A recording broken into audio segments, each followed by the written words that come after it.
ritrovati al meteo. La perturbazione atlantica non molla la presa, ecco che martedì 28 maggio sarà ancora il brutto tempo a dominare sulle nostre regioni. Ma vediamo la situazione nel dettaglio.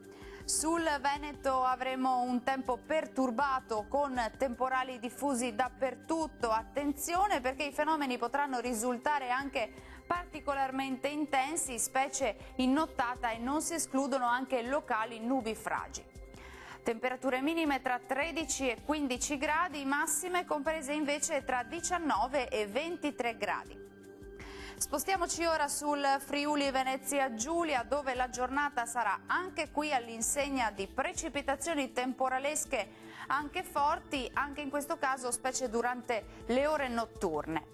Temperature minime tra 14 e 16 gradi, massime oscillanti invece tra 17 e 20 gradi.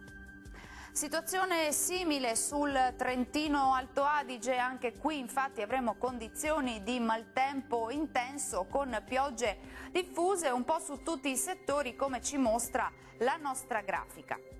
Temperature minime sui 13 gradi, massime che si attesteranno invece sui 21 gradi circa.